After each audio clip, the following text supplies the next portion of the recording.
the opening scene, we see a thug sneaking into a secluded modern home. Inside, a man named Adam is carrying a tray of food and walking down the hallway. During this, he senses someone behind his back. Just as he turns around, the intruder, wearing a ski mask, attacks him with a baseball bat, rendering him unconscious. The scene then cuts to the past, where we are introduced to Adam's daughter Alice, who is in the midst of a medical session. The doctor presents her with 3 cylindrical objects of different sizes. He then shows her a mechanical arm and attaches it to her body. Once done, the doctor asks her to try grabbing the cylindrical objects and balancing them on a table. It turns out that the device is operated by her thoughts, and Alice, who has anger issues, finds it challenging due to her impatience. Failing for the first time frustrates her, and she asks the doctor to take it off. However, the latter suggests that she keep trying with patience. After the doctor leaves, Adam asks how she feels, but Alice evades his questions and asks him to let her mother out. Following this, she stands in front of her mother's room, and a white wolfhound named Beatrice walks out. Here, it's revealed that Alice refers to the dog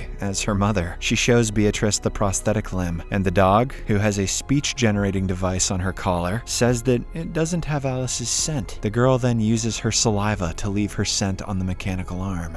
Later on, Alice is with her father, trying to use the mechanical arm. She successfully picks up a thicker cylindrical object and places it down successfully. However, she gives up when she fails to pick up the second one. Her father asks her to try it one more time, but Alice vents her frustration on the objects and decides to take a walk with her mom. While walking in the woods, Alice and Beatrice stumble upon a black metal cube. Out of curiosity, she proceeds to touch it, causing a square opening to appear. She nervously reaches her hand inside and retrieves a piece of paper with a note that reads, "They are not to be trusted." The handwriting looks familiar to Alice, so she hurries back home and copies the note, only to discover that it resembles her own. Scared, she decides to share this unusual incident with her father, but he is currently wandering around the forest. A short while later, Adam returns home with 2 teenagers, one of whom appears to be brutally injured. He hurriedly takes the injured Erica to the small pool, while her younger brother Paul watches her cry in pain. The scream reaches Alice's ear, but she hesitates to go check. After tending to Erica's wound, Adam and Alice try to talk to the siblings, asking about what happened. Erica answers their questions as her brother is a mute. She reveals that her boyfriend David is the one who did this to her. She goes on to explain that she had gone on a picnic with him, but Paul secretly followed them. He accidentally caught them having an intimate moment. Upon seeing her brother, Erica asked David to stop, but the latter got aggressive and assaulted her. In addition, Erica discloses that her parents have already passed, and they live alone in town. After hearing their story, Adam permits them to stay there for a night, and promises to drop them home the following day. In the next scene, Erica consoles her brother, assuring him that everything will be okay. She also asks if Paul likes Alice, but before he can respond, Beatrice enters to check on them. Erica asks the dog about Alice's arm, but it simply dodges the question. It can be tough to get an answer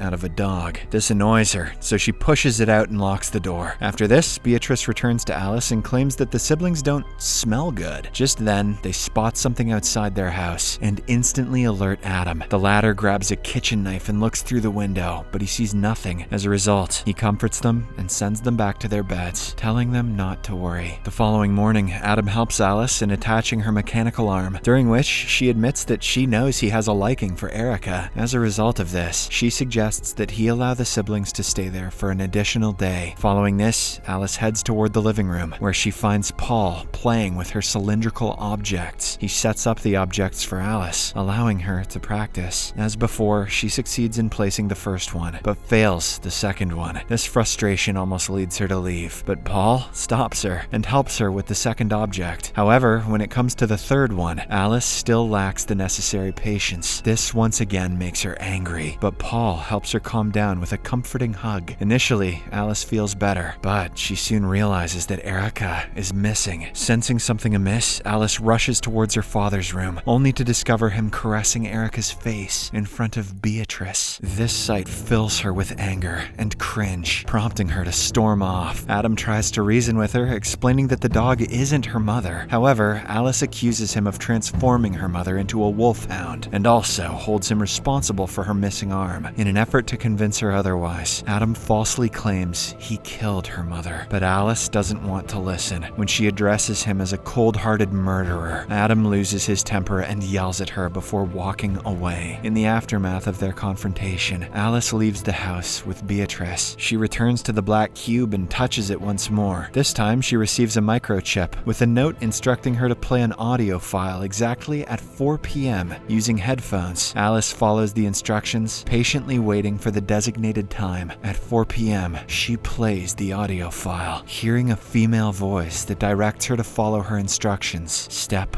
by step. Firstly, Alice is tasked to go to her father and notify him that David is outside. The voice warns her not to let him call the police, or else things will get worse. Alice heeds the voice, convincing her father to inspect the surroundings outside. Once Adam departs, Alice follows the instructions and approaches Paul. She leads him into the kitchen, offering to make him a sandwich. Much to her shock, the voice directs her to grab a kitchen knife and kill the siblings. Terrified by this command, she decides to leave. However, the voice asserts that she is trying to prevent a dire event, but it always ends in the same way. It also warns that things will get terrible if Alice doesn't kill them. Amidst this, Paul walks closer, prompting Alice to grab a knife, but strangely, he leans towards her and kisses her on the lips. Shortly after, Erica shows up and asks Alice about her father's whereabouts. The latter pretends to have no idea and walks away after preparing a sandwich for Paul. Later that night, Adam and Alice go to bed while the siblings stay awake. After a while, Paul helps his sister in taking off her clothes, after which she walks to Adam's room, naked. Simultaneously, Paul, who knows the door passcode, unlocks it and allows a masked man to enter the house. After a while, Erica leads Adam out of his room. As he follows her, the masked man suddenly appears behind him, fatally slits his throat, and flees the scene with the siblings. That plan was more complicated and more sexy than it needed to be. Sometime later, Alice is awakened by a noise and walks through the hallway to check. To her horror, she discovers her father's lifeless body lying on the floor. While grieving for him, she suddenly realizes her mother's absence and rushes in search of her. Unfortunately, the dog has also been killed brutally. Overwhelmed by this tragic turn of events, Alice breaks down in tears, crying out in anguish. The next morning, she wakes up, pondering how the black cube knew of this tragic sequence. In hope of finding answers, she heads to the forest and touches the cube, but this time, it remains unresponsive, unlike before. Panicked, Alice taps it repeatedly, while screaming at the top of her lungs. After a brief moment, the cube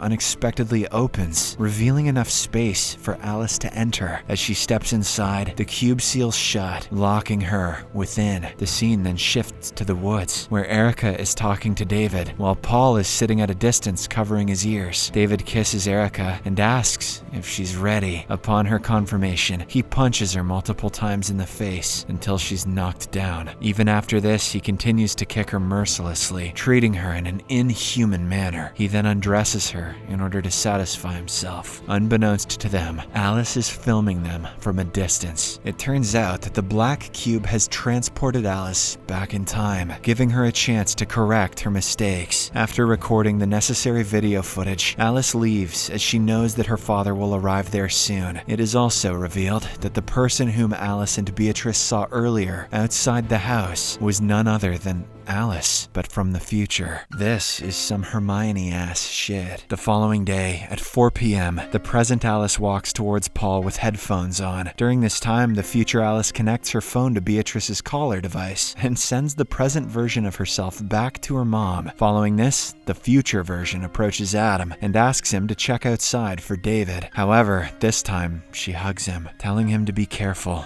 before leaving. She then goes to Paul and leads him to the kitchen. In contrast to the past, she lets him help her in making sandwiches. There will be more pork in this one. A few moments later, as Paul leans in for a kiss, the future Alice grabs a kitchen knife and stabs him in the neck, leading to his death. Shortly after, Erica shows up in the kitchen and witnesses her brother dead, which breaks her down into tears. Meanwhile, Alice freezes in place, realizing that she has become a murderer. Erica then takes the knife from Alice's hand hand and stabs her in the stomach before running away. With an excess amount of blood dripping from the wound, Alice manages to walk up to the living room, where she then collapses. A short while later, Adam returns home and is taken aback to discover Paul's dead body in the kitchen. Worried about his daughter, he calls out for her and starts searching for her frantically. Before long, he comes across her lifeless form in the living room, which leaves him distraught as he embraces her in grief. The present Alice walks into the scene and calls out to him. She informs him about the micro-audio chip and allows him to listen to it. Although Adam remains uncertain about the concept of time travel, he claims that he'll try to believe what his daughter says. Alice then tells him about the black cube, through which one can travel back to any time merely by focusing on it. She also believes that Erica and Paul are unrelated to all of this and have shown up coincidentally. Following this, she leads her father to the woods and shows him the cube. Once there, the cube opens, allowing both of them to enter. The scene then cuts to the opening sequence, where a version of Adam carries a tray of food. Soon after, the masked man appears behind him and beats him up until he loses consciousness. The present Alice, hearing the commotion, steps out of her room and finds her father's body lying motionless on the ground. Following this, the masked man enters a room with Erica and Paul and reveals himself to be none other than the future version of Adam. This is getting too complex. Burn it all down. Later that night, David enters the house, but Adam is ready to confront him this time. Realizing that his plan has failed, David asks about the siblings' well-being, to which Adam responds that they are safe. David then sits in front of Adam and explains the motive behind his attempt to kill him. According to David, Adam was the one responsible for the death of his parents, leaving him alone in this whole world. It turns out that Adam was driving with his wife and Alice when their car collided with another car. This second car was being driven by David's parents. They unfortunately died in the crash, along with Beatrice. Alice's arm also got injured in the same incident. In the present, while David expresses his loneliness, the future Alice slowly appears from behind and stabs a knife into his head. Following this, Alice tells her father that she must travel back 7 months and 12 days earlier in order to prevent everything that has happened. In the final scene, we see Adam preparing Alice to time travel a long way back. He instructs her to throw his car keys away, which will prevent the car accident, ultimately saving all of their loved ones' lives. You almost wonder why he didn't do this in the first place. The movie ends as Alice enters the cube, fully motivated to make things right.